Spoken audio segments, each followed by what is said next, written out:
तो आज का टॉपिक है हमारा connective tissue, which is the continuation of the chapter structural organisation in animals.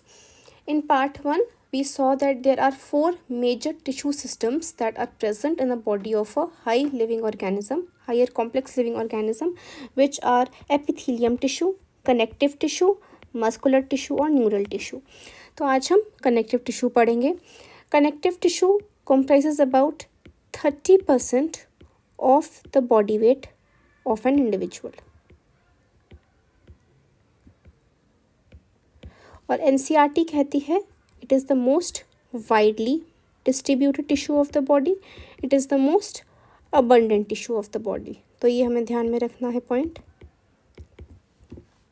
इस ओरिजिन पे आते हैं. It originates from the mesodermal layer. components. What all components should be present in a tissue to be called as a connective tissue, which includes cells. There are 7 types of cells. हर एक tissue में 7 types of cells present हों, it is not important, but whatever cells will be present will be from these 7 cells. It consists of a matrix, and this matrix is modified polysaccharides,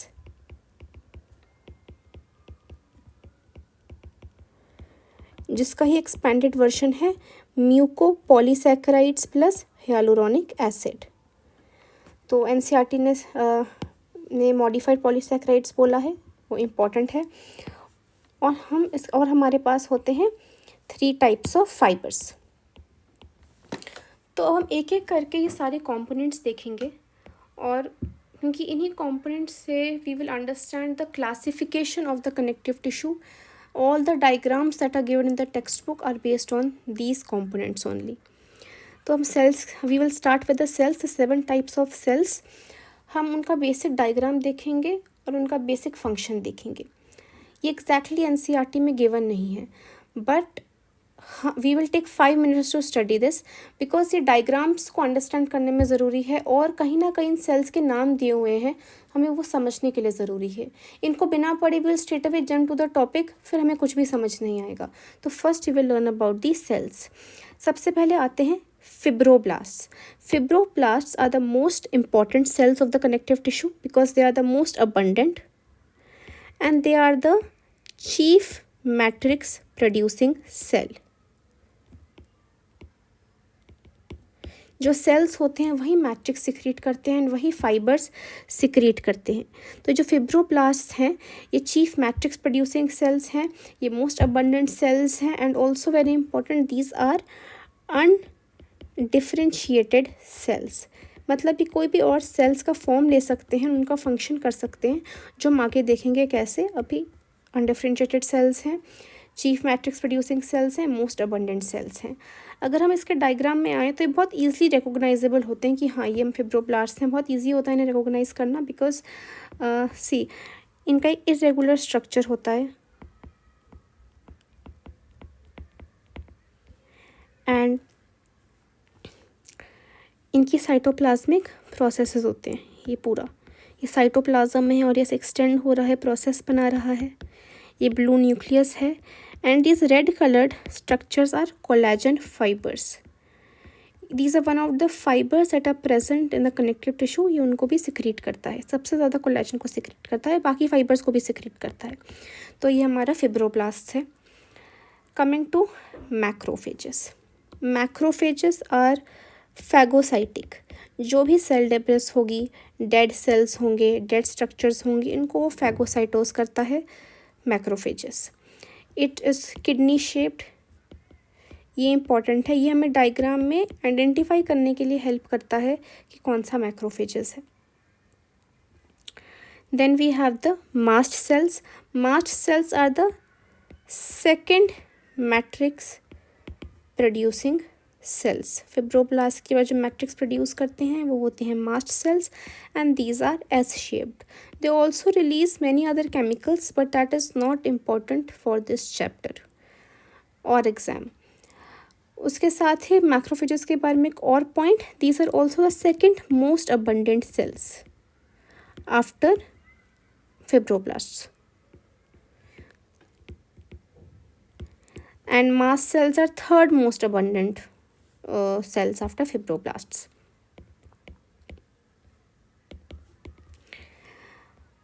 तो मैं 3 sales हूँ कि जो 3 cells हैं these are very important, mostly यही important होते हैं.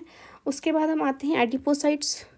Adipocytes भी इंपॉर्टेंट होते हैं. Adipocytes are directly fat storing cells. ये फैट स्टोर करते हैं in the form of droplets, fat droplets या फैट ग्लोब्यूल्स. और जिस वे से ये फैट को स्टोर करते हैं उसकी बेसिस पे there are of 2 types, monolocular and मल्टीलॉक्यूलर.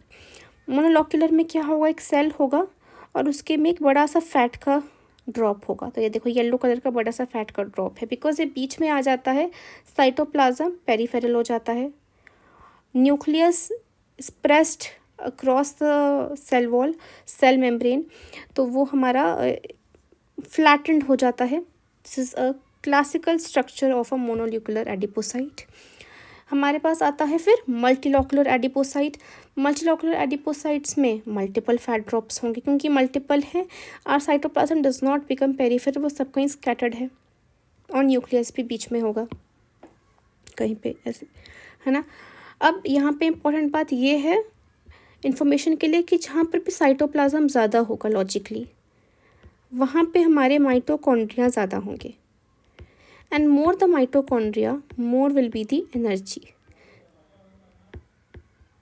So we can say that monolocular fat cells have less energy in comparison to multilocular fat cells. Multilocular fat cells or adipocytes are also called as brown fat, and monolocular adipocytes are also called as white cells, है ना. Brown white fat, जो brown fat होता है mostly new born babies में present होता है. जो fat उनके ऊपर होता है उसमें हाई एनर्जी होती है टू कीप देम वार्म, और उसको हम ब्राउन फैट बोलते हैं. White fat is mostly that fat which is present in adults or yellow bone marrow, human body में अगर बात करें, है ना. This much description is more than enough. उसके बाद हम आते हैं लिम्पोसाइट्स के ऊपर. Lymphocytes are oval shape WBCs, oval shape with oval shape nucleus WBCs, जो इम्यूनिटी के लिए वर्क करते हैं. They secrete antibodies and provide the defense system. Then इनसे ही differentiate होके we come across the plasma cells. Plasma cells have the same function as lymphocytes. That is why they're also called as clones of lymphocytes.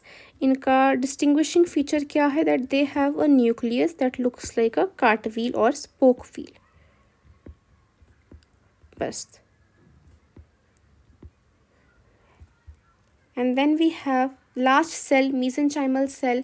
इसका diagram is not important. We just need to know that these are also undifferentiated cells that can convert into other cells और उसका function provide कर सकते हैं. इसी property को हम कहते हैं pluripotency. बस इतना ही याद रखना है. इसमें मोस्टली अनडिफरेंशिएटेड सेल्स हैं.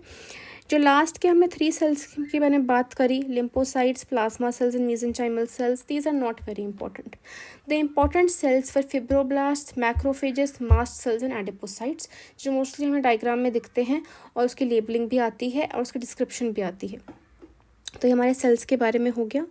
सेल्स के बाद मैट्रिक्स हमने बात कर ली थी. These are modified polysaccharides. We will now directly go to the fibres. There are 3 types of fibers: collagen, elastin and reticular.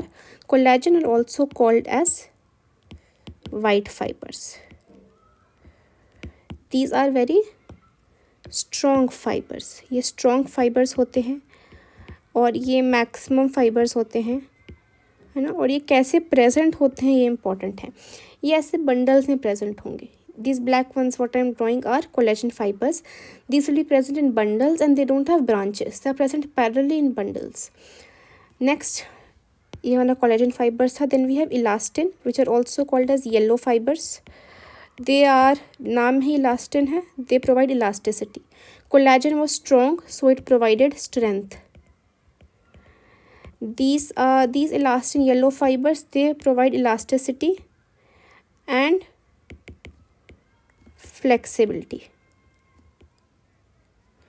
और ये कैसे प्रेजेंट होते हैं? Opposite to collagen, these will be present not in bundles पर ऐसे single single present होंगे और branching होंगी. और ये जो ब्रांचिंग है ना, ये ऐसे आपस में कनेक्ट भी होंगी. इसको मेलास्टिन बोलते हैं. We have third more type of fibres, not very much prominent, abundant and also not important, पर ये प्रेजेंट होते हैं. और ये बहुत डेलिकेट होते हैं, बहुत स्मॉल होते हैं. ये भी सपोर्टिंग स्ट्रक्चर्स के लिए प्रोवाइड करते हैं. That's it, these are small. और ये मोस्टली लिम्फॉइड ऑर्गन्स के कनेक्टिव टिश्यू में प्रेजेंट होते हैं. प्रेजेंट है लिम्फॉइड ऑर्गन्स. तो अब हमने सेल्स देख लिए, हमने मैट्रिक्स देख ली और हमने फाइबर्स देख लिए. बहुत कम टाइम लगा हमें, हमने सब क्लियर कर लिया है. इसी के बेसिस पर अब हम डायग्राम समझेंगे एनसीईआरटी में, उसकी हर एक लेबलिंग को समझेंगे, है ना. तो ये डायग्राम है कनेक्टिव टिश्यू का एनसीईआरटी में. नीट में एनसीईआरटी से ही डायग्राम मोस्टली आता है, या कोई और पर्टिकुलर सेल का आ जाएगा, but mostly it is NCERT. तो ये हम देखते हैं. इसमें सबसे पहले जो क्लियर दिख रहा है वो ये फिब्रोब्लास्ट है. ये सबसे इजी टू आइडेंटिफाई है. देखो सबसे, this is the biggest cell, it is irregular, so this is the fibroblast. You can see the blue collagen fibres that are getting, they are coming out of the cytoplasmic processes, जो उसे secrete कर रहा है basically. तो ये collagen fibres हो गए, fibroblast हो गए, है ना. अब कन्फ्यूजन आएगी नेक्स्ट पार्ट में. We will zoom here. This is a kidney shaped cell. Kidney shaped cell मतलब मास्ट सेल, मतलब मैक्रोफेज होना चाहिए था. हमने पढ़ा था कि किडनी शीट जहाँ पर भी आ जाए तो मैक्रोफेज होना चाहिए था. यहाँ पे मास्ट सेल लिखा है, तो ये रॉन्ग है. It should be macrophage only, it should not be mast cell. But because NCERT में मिस्टेक है और हमको यही याद रखना पड़ेगा, ये रॉन्ग है. पर ये पर्टिकुलर डायग्राम आ चुका है पहले नीट में with the same diagram and with the same options, and mast cell वाला ही करेक्ट गया है, तो प्रायोरिटी मास्ट सेल को देंगे. But if you get some other diagram in the question, और if you get a question which says what is the shape of the nucleus of macrophage, that will be kidney shaped. Mast cell का kidney shape नहीं जाएगा, ठीक है. Mast cell का S shaped होता है, macrophage का किडनी शेप्ड होता है. यहाँ पे गलत है, ये डायग्राम आया तो मास्ट सेल ही मार्क करना फिर भी. बट कोई और अगर पर्टिकुलर कोई एमसीक्यू आया, कोई और सेल का डायग्राम आया, तो फिर आपको सही आंसर पता है. उसी तरह यहाँ पे मैक्रोफेज दिया हुआ है जिसमें किडनी शेप न्यूक्लियस बनाना चाहिए था, पर उन्होंने कोई न्यूक्लियस नहीं बनाया है. This is also wrong, but just for the sake of the exam we will have to learn this. बस ये दो सेल्स को लर्न करना है एग्ज़ाम के लिए, क्योंकि एक एक क्वेश्चन बहुत इंपॉर्टेंट होता है. एंड अभी हम वहाँ पे जाके ये लड़ नहीं सकते, नहीं इसको चेंज करो, so we will just stick with it. Actuality में ये रॉन्ग है, पर इसमें ये डाउट है. नेक्स्ट हम और लेबलिंग्स देखते हैं जो नहीं दी हुई हैं, but we can label it now. उसमें बहुत मज़ा आएगा. देखो ये yellow, these are the fat cells. And what fat cells are these? Monolocular adipocyte. हमने पढ़ा था एक ही फैट ग्लोब्यूल है, पेरीफेरल न्यूक्लियस है, और फ्लैटर न्यूक्लियस से पेरिफेरल साइटोप्लाज्म है ना. ये हमारे पास ब्लड वेसल है रेड कलर की. इन्हीं ब्लड वेसल से एपिथेलियम टिश्यू को भी न्यूट्रिशन जाता है, जो कनेक्टिव टिश्यू के ऊपर प्रेजेंट होते हैं, है ना. सी दिस सेल हमने पढ़ा था, round and oval nucleus and cell. ये क्या है? लिम्पोसाइट. ये लिम्पोसाइट होगा. कोलेजन हमने मार्क कर दिया था. ये जो पिंक कलर का स्ट्रक्चर है, पिंक फाइबर्स,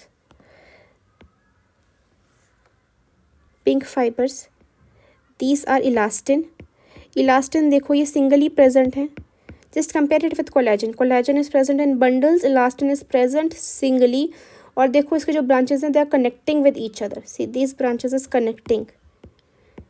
तो इलास्टिन बहुत क्लियरली दिख रहा है. तो बिकॉज अब हमने सब कुछ पढ़ लिया, अब हम इस डायग्राम को अच्छे से डिकोड कर सकते हैं. देयर आर 2 more सेल्स जहाँ पे मेंशन नहीं किया है. ये इतनी इंपॉर्टेंट नहीं है. These are types of WBCs.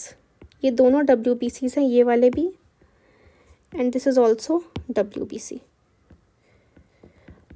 If you really want to know the name, these are called eosinophil. ये जब ब्लड का चैप्टर इज ऑल्सो देर, उसमें हम अच्छे से पढ़ेंगे what are eosinophils and neutrophils, पर अभी you can mark so that when you revise you will know कि हाँ ये है. तो ये हमारा eosinophil है, and this cell, these are neutrophils, but in simple language these are just nothing but WBCs, है ना. चलो, ये हमने पूरा डायग्राम देख लिया है. Now we have completed the introduction of connective tissue. On the basis of this knowledge we will now look at the classification.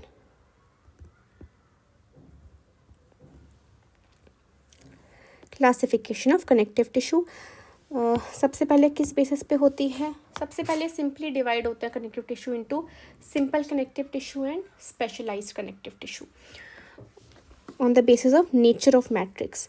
जो मैट्रिक्स होती है वो सेमी फ्लूइड नेचर की होती है नॉर्मली. जो मॉडिफाइड पॉलीसेक्राइड्स होते हैं, these are semi fluid in nature which acts as a ground substance.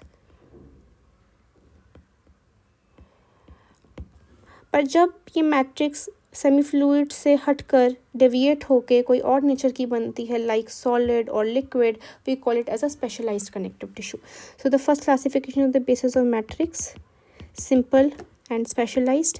Specialised में हमारे पास बोन, कार्टिलेज और ब्लड होंगे, जिनके बारे में हम बाद में देखेंगे. First you will look at the simple connective tissue.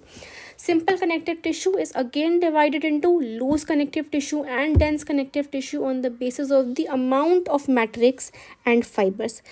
मतलब देखो, जैसे लूज कनेक्टिव टिश्यू है, तो लूज का मतलब it will be more fluid in nature, so it will have more matrix and it will have less fibers.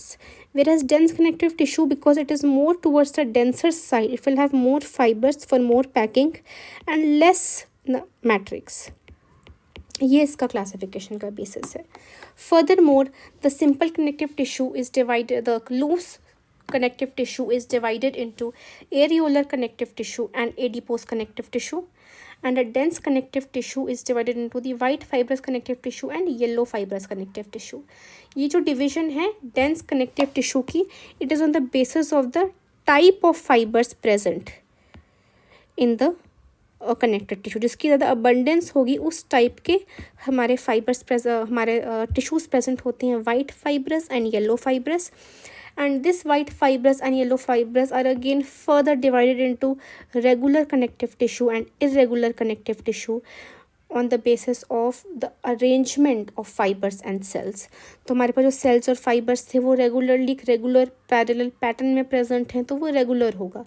They are present randomly, they have no order, it is irregular. तो ये हमारा classification था. Now we will look into each tissue and understand it. Coming to the simple connective tissue, which is the areolar connective tissue, it is the most abundant connective tissue. हमने पहले पढ़ा था connective tissue is the most abundant tissue, उसमें भी areolar tissue is the most abundant connective tissue, क्योंकि जो भी epithelium present होता है उसके नीचे areolar tissue का ही base रहता है in majority of the places. So NCERT में लिखा हुआ है that it provides main support to the epithelium tissue. अब हमें समझ में आ गया. It is called as areolar connective tissue because it has air spaces and it has these three major cells in it: fibroblasts, macrophages and mast cells. इनकी abundance इसी decreasing order में जाती है. सबसे ज़्यादा फिब्रोब्लास्ट हैं, फिर मैक्रोफेजेस हैं, फिर मास्ट सेल्स हैं, है ना. इनके एग्जाम्पल्स हैं perimysium, epimysium. These names will come in the chapter of locomotion in the muscles, but हम यहाँ भी पढ़ लेते हैं ताकि जब हम वहाँ पढ़ें हमें पता हो. These are basically coverings of muscle. There are 3 coverings of muscles, उनमें से 2 of them are formed by the areolar connective tissue, perimysium and epimysium. Areolar connective tissue के बने होते हैं. Then coming to the adipose tissue. Adipose tissue is fat tissue. These have more adipocytes. Areolar connective tissue में we talked about 3 major cells, right? Fibroblasts, mast cells and macrophages. They also have adipocytes, but they have less in number. वो diagram में भी loose areolar connective tissue का ही diagram था, which we just labeled few minutes back, it also had those monolocular adipocytes, पर वो less थे. एक adipose tissue में मेजोरिटी एडिपोसाइट्स ही रहेंगे, ये फ़र्क रहता है. ये they are present beneath the skin and they store excess nutrients are stored as fat, है ना. See this diagram of adipocytes. Fat globule, peripheral nucleus, flatten nucleus, plasma membranes, pink colour में साइटोप्लाज्म है peripheral. ठीक है, ये हो गया. Both एरिकुलर tissue and adipose tissue are present beneath the skin, दोनों ही स्किन के बीनीथ प्रेजेंट होती हैं. Now this completes a simple this completes the loose connective tissue. Coming to the other part of the tissue which is dense connective tissue. Dense में क्या होंगे, ज़्यादा fibres होंगे, कब, मैट्रिक्स होगा. ओके, तो उसमें सबसे पहले आता है white fibrous connective tissue. White fibrous connective tissue मतलब it will have more collagen. We learned that collagen is also called as white fibers. So it is called white fibrous connective tissue. Only collagen is present, no elastin, no reticular fibers. And this is further divided into regular and irregular. Regular मतलब जैसे I'll tell you, cells हैं, these are fibroblasts. Imagine these are fibroblasts. This is collagen. Then we will have fibroblast. Then we will have collagen. So these are present regularly. These are regular connective tissue. Irregular में ऐसा कोई arrangement ही नहीं है, तो it is called irregular connective tissue or sheath form, है ना. Tendons is given in NCERT as an example of white fibrous connective tissue. Now we know it is a type of white fibrous regular connective tissue, मतलब ये regular भी है, white fibrous भी है, tendon. और irregular में we have examples of perichondrium and periosteum. ये we will look at this terms when we will looking at the skeletal connective tissue that is bone and cartilage. इसलिए यहीं पे लिख दिया है examples so that we can correlate there.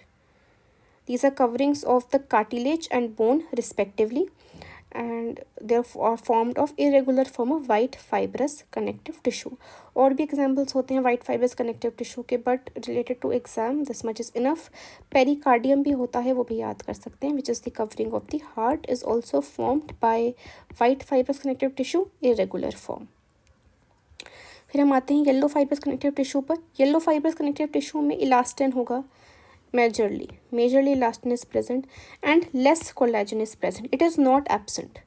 white fibrous में सिर्फ collagen था, yellow fibrous में collagen है, elastin भी है, reticular fibers नहीं है. इसके भी regular and irregular forms हैं. regular में we have example of ligaments which connect bones to bones. irregular में mostly it is a lining of skin, जहाँ पे स्किन प्रेजेंट होगी वहाँ पे ये प्रेजेंट होते हैं. उसके बाद ये डायग्राम है हमारा कनेक्टिव टिश्यू के बारे में, फिब्रोब्लास्ट एंड कोलेजन फाइबर्स. तो ये हमारे फिब्रोब्लास्ट हैं और ये हमारे कोलेजन है. ये देखो रेगुलरली अरेंज्ड हैं. This fibroblast and collagen are regular, थोड़ा बहुत रेगुलरिटी है. कोलेजन है, सेल्स हैं, कोलेजन है, सेल्स हैं, कोलेजन है, सेल्स हैं. तो ये हमारे रेगुलर कनेक्टेड टिश्यू हैं. Then we have on the next image, this is the irregular connective tissue. इसमें कोई भी रेगुलरिटी नहीं है, जो सेल्स हैं वो भी डिफरेंटली प्लेस्ड हैं.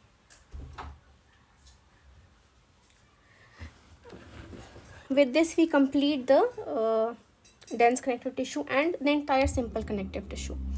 Now we will move on to the specialized connective tissue. काफ़ी इंटरेस्टिंग है, हम देखते हैं कि इसको स्पेशलाइज्ड क्यों बोलते हैं. इसकी मैट्रिक्स का नेचर डिविएट हो जाता है एंड स्केलेटल में इसकी मैट्रिक्स बन जाती है सॉलिड और वैस्कुलर में इसकी कनेक्टिव टिश्यू बन जाती है लिक्विड, मैट्रिक्स बन जाती है लिक्विड. तो सबसे पहले स्केलेटल पे आते हैं, कार्टिलेज पर. कार्टिलेज में हर एक कनेक्टिव टिश्यू की तरह इसके अंदर भी सेल्स होंगे, मैट्रिक्स होंगे, फाइबर्स होंगे. हम सेल्स के बारे में पढ़ते हैं. There are 3 types of cells, chondroblast, chondrocytes and chondroclast. ये जो तीनों टाइप्स के सेल्स हैं, it is mentioned, the names are mentioned in NCERT here and there. It creates a lot of confusion to read it from there. तो हमने उसको एक ही जगह पे concentrate किया है और हम उसकी meaning understand करेंगे कि इसका मतलब क्या है. तो 3 types of cells होते हैं: chondroblasts, chondrocytes, chondroclasts. Whenever the word blast comes, it means they're forming, they form something.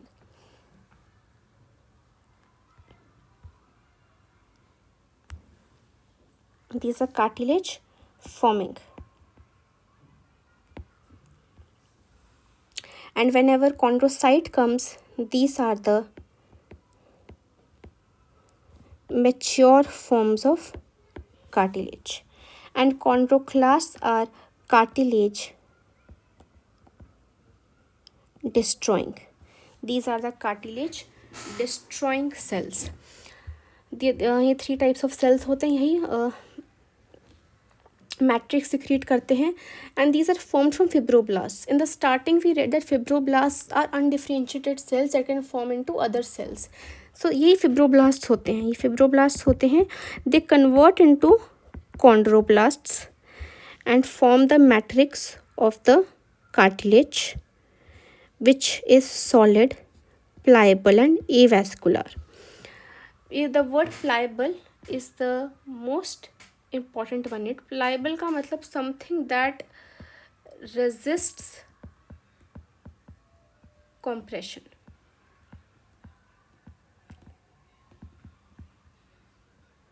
This resists compression. It is also avascular. Cartilage has no blood supply and it is solid in nature. It is flexible and it does not break easily. And जो इसकी matrix है, it is formed by the protein of, that is chondroitin.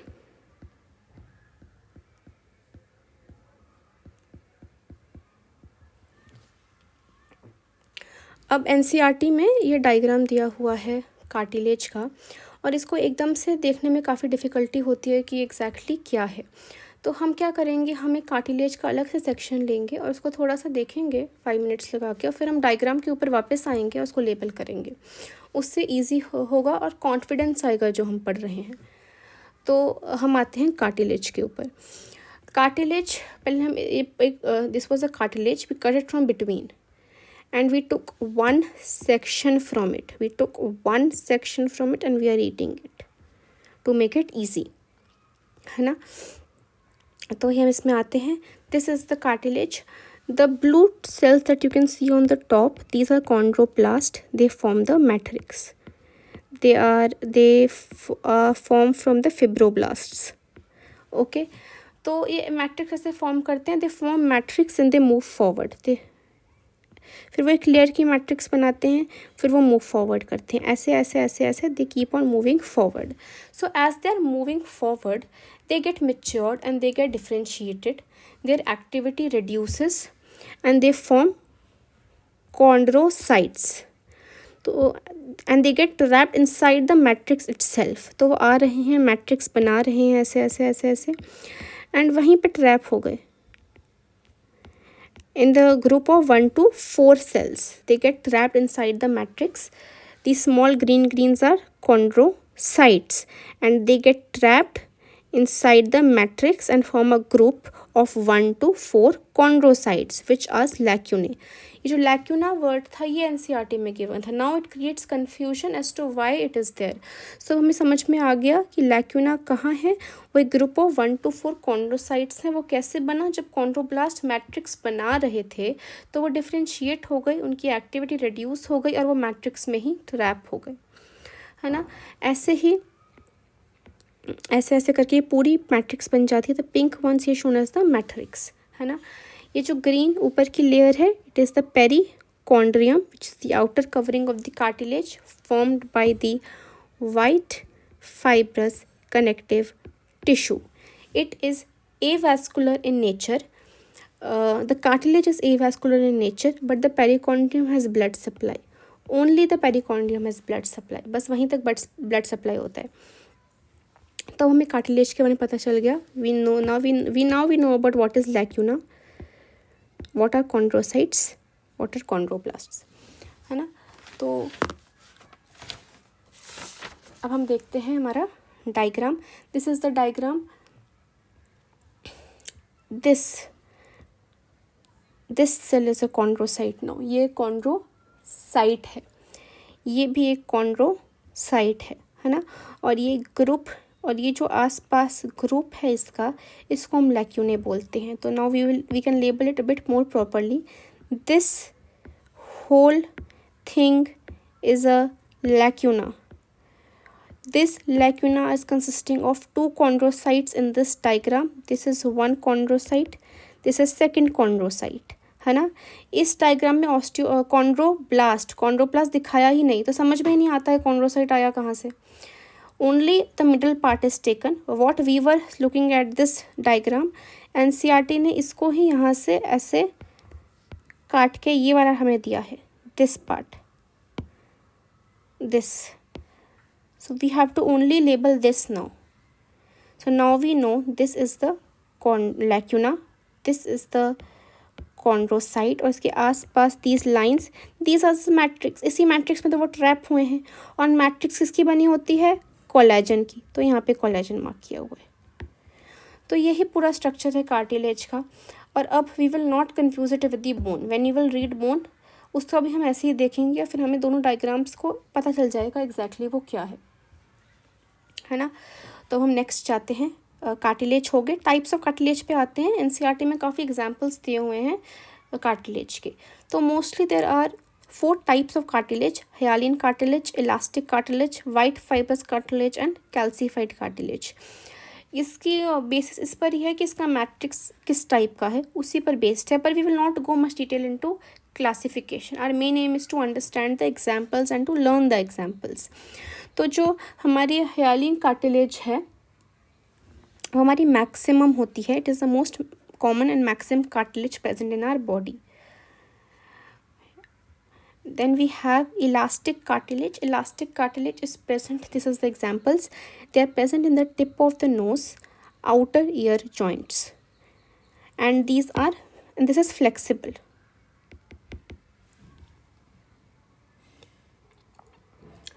Then we have the white fibrous cartilage, which is present in the adjacent bones of the vertebral column.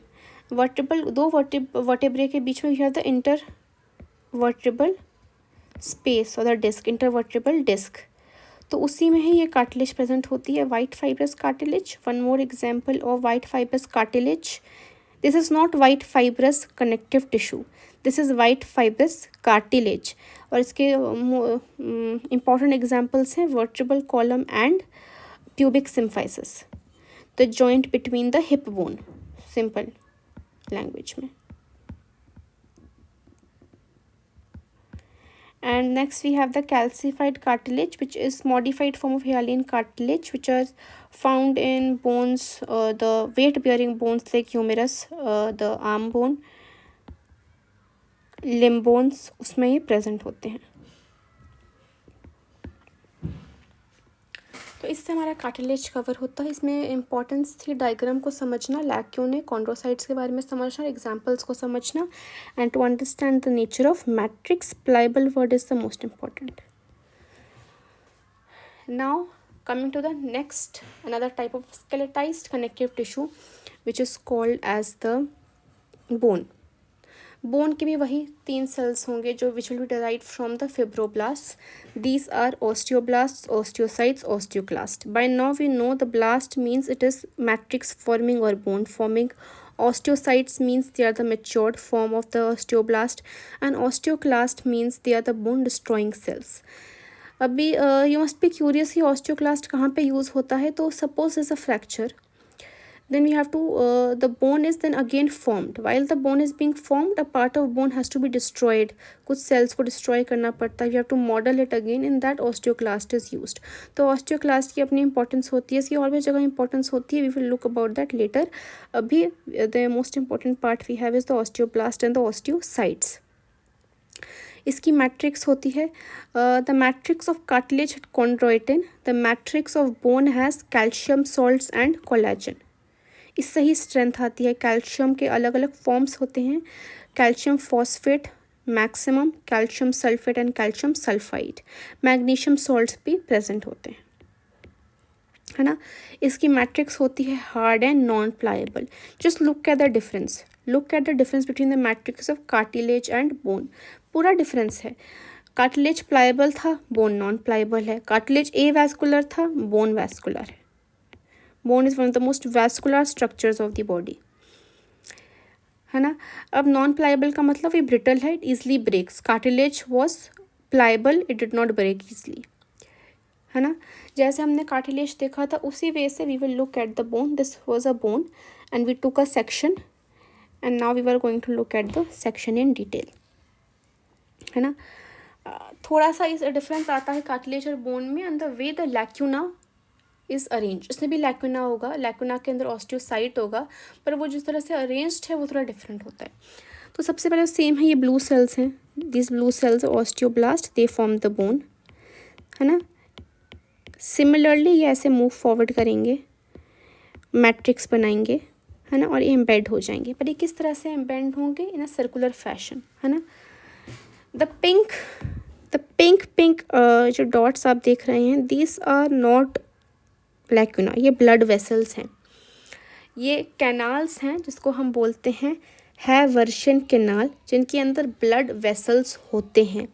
Cartilage के अंदर blood vessels थे नहीं, bone के अंदर हैं, canals में हैं, तो इनके अंदर ये सारी ब्लड वेसल्स हैं। जो ये पूरा कैनाल है इसके अंदर ब्लड वेसल है, जिसको हम हैवर्शन कैनाल बोलते हैं। ऐसे सीधा वर्टिकल जाता है। दो हैवर्शन कैनाल को जो कैनाल कनेक्ट करता है वो होता है वॉक्समैन कैनाल। ये एक्स्ट्रा पॉइंट्स में आता है, not given in NCERT, but कभी कोई क्वेश्चन में आ सकता है नीट में कि व्हाट इज हैवर्शन कैनाल की एमसीक्यू आ सकता है, वॉक्समैन कैनाल का एमसीक्यू आ सकता है। अब इन कैनाल्स के अराउंड सर्कुलरली हमारे पास लैक्यूने शिफ्टेड होते हैं। कार्टिलेज में we do not have any such arrangement. Bone में इनके आसपास हमारे अरेंज होते हैं लैक्यूने। सिर्फ इनके आसपास ही नहीं, ऑस्टियोब्लास्ट्स के पास एक लेयर होती है ब्लैक कलर की जो मैंने दिखाई, वो भी एक लैक्यूना की लेयर है। और बीच बीच में भी बिटवीन टू डिफरेंट हैवर्शन कैनाल्स भी हमारे पास ऐसे ऐसे पूरा ये स्ट्रक्चर लैमिने से भरा होता है ना। तो ये जो स्मॉल, ये जो ब्लैक है, ये इतना स्मॉल स्ट्रक्चर लैक्यूना है। तो हम इसको थोड़ा मैग्नीफाई करके देखते हैं। ऐसा होता है लैक्यूना, इसमें एक ही ऑस्टियोसाइट है। ये भी एक बहुत इंपॉर्टेंट डिफरेंस है। जो कार्टिलेज का लैक्यूना था, it had 1 to 4 chondrocytes. In bone it will always be only 1 osteocyte, very important, है ना। और ये जो ऐसे ऐसे ये प्रोसेस दिख रहे हैं, ये साइटोप्लाज्म के प्रोसेस हैं। एक लैक्यूना दूसरे लैक्यूना से इसी प्रोसेस के थ्रू कनेक्ट करता है।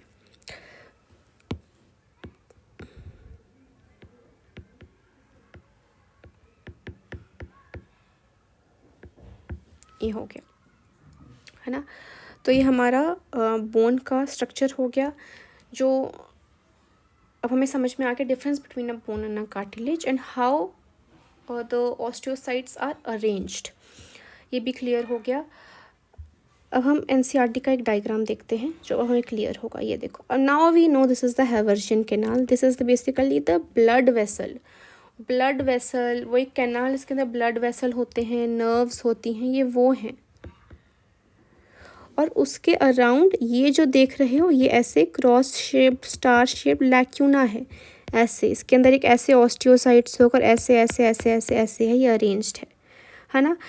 जो कार्टिलेज का कैसा था, कार्टिलेज का ऐसे ही था, तो पर उसमें ये थे, इस डिफरेंस देखो तो है। जब हम बिना पढ़े डायग्राम देखते हैं तो हमें लगता है कि ये जो बड़ा सा ब्लैक स्ट्रक्चर है यही लैक्यूना है, क्योंकि उस डायग्राम से हम कोरिलेट करते हैं, पर ऐसा नहीं है। ये छोटा सा स्ट्रक्चर लैक्यूना है ना। और ये ऐसे लैमिला, इसको लैमिले बोलते हैं, लैमिले में के अंदर है। तो यहाँ पे सिर्फ एक ही तरह का ऑस्टियोब्लास्ट दिखाया जो हैवर्शन कैनाल से आसपास जुड़ा हुआ है। तो उन्होंने क्या किया एनसीईआरटी ने, it again took a section, ये वाला ऐसे बीच में से काट दिया और बस ये पार्ट दिया। अब हम इसको, इसी पार्ट को हम ऐसे समझ सकते हैं। ऐसा उन्होंने पार्ट काटा बीच में से और यहाँ पे रख दिया, पूरा स्ट्रक्चर ये था। तो हमें पता है ये हैवर्शियन कैनाल, इसके अंदर ब्लड वेसल होगा जिससे बोन को न्यूट्रिशन मिलता है, उसके आसपास लैक्यूना और ऑस्टियोसाइट है। तो ये हमें बोन के बारे में पता चल गया। जो बोन है वो काफ़ी इंपॉर्टेंट होती है, उसके कुछ फंक्शंस होते हैं, एनसीईआरटी में दिए हुए हैं। It provides the main structural framework, it protects the soft tissues and organs, it interacts with other skeletal muscles, and it is weight bearing. Other functions, it is haemopoietic in nature. Bones के अंदर bone marrow होती है, bone marrow के अंदर red blood cells का formation होता है, तो इसलिए उनको हीमोपोएटिक बोन्स, कुछ बोन्स होती हैं उसका भी फंक्शन करती हैं। And adults this is mostly carried out by the flat bones, जो भी फ्लैट दिखने वाली बोन्स हैं, skull bones, sternum, ribs etcetera, ये हमारे हेमोपोएटिक बोन्स होते हैं। General points about bones. अब this is a table which differentiates between the bone and cartilage on the basis of whatever we studied. अब हम इसको अच्छे से देखते हैं, इससे बहुत सारे क्वेश्चंस को सॉल्व करने के टाइम क्लैरिटी रहती है, कन्फ्यूजन नहीं रहता है, and there is more confidence. तो हम देखते हैं नेचर मैट्रिक्स की। मैट्रिक्स की बोन की हार्ड है, कार्टिलेज की सॉलिड है। बोन की नॉन प्लाएबल है, कार्टिलेज की प्लाएबल है। Bone is vascular and cartilage is avascular, ये हमने डिस्कस किया था पहले भी। तो coming to the next thing, matrix is secreted by osteoblasts for the bone and chondroblast for the cartilage. And composition of the matrix, bone is formed by calcium plus collagen, whereas cartilage is chondroitin, है ना। जो हमारे lacuna थे जिसके अंदर chondrocyte और osteocyte थे, उनकी क्या अरेंजमेंट थी, इन bones it had a lamellae, वो जो सर्कल, वो जो एक रेगुलर पैटर्न था हैवर्शियन कैनाल के अराउंड या साइड्स के अराउंड, पेरीफेरी के अराउंड, वो जो सर्कुलर सर्कमफ्रेंशियल लेयर थी उसको हम लैमिले बोलते हैं। कार्टिलेज में कोई ऐसा नहीं था, तो वो इरेगुलर है। नंबर ऑफ सेल्स, ये इंपॉर्टेंट है, नंबर ऑफ सेल्स पर लैक्यूना, ये पूछा जा सकता है। बोन में 1 होता है सिर्फ, cartilage can correspond to 1 to 4. Outer covering of bone is periosteum, of cartilage is perichondrium. Both are formed from white fibrous connective tissue.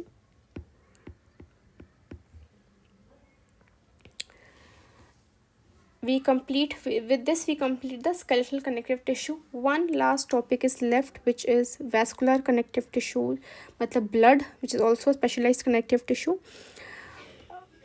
Blood का एक अकेला चैप्टर है पूरा, लाइक इन सर्कुलेटरी सिस्टम,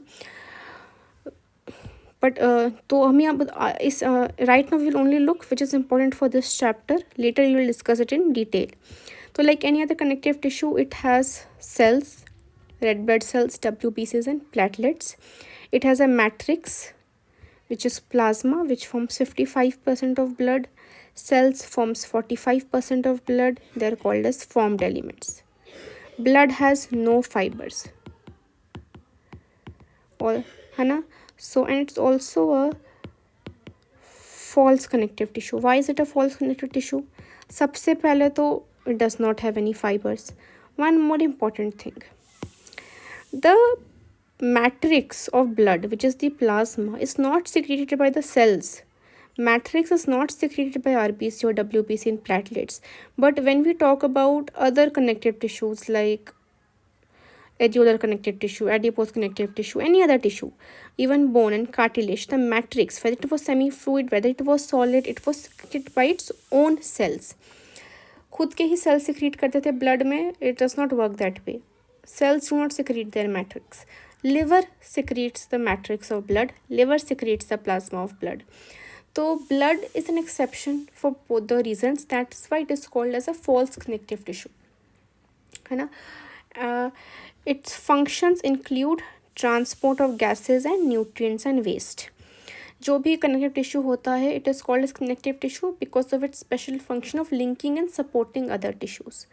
तो उसी वे से ब्लड भी link करता है in terms of gases and nutrients and waste, and that's why called is considered as a connective tissue even though it lacks fibers and its matrix is not secreted by its own cells. ये diagram है blood का. Blood में ज़्यादा हमने detail में नहीं discuss किया है, इतना ही दिया है. We will discuss it more later in subsequent chapters. So from this we have completed our connective tissue. I hope सबको समझ में आया होगा, क्लैरिटी आई होगी, एंड अब क्वेश्चंस करने में काफ़ी आसानी होगी. Thank you.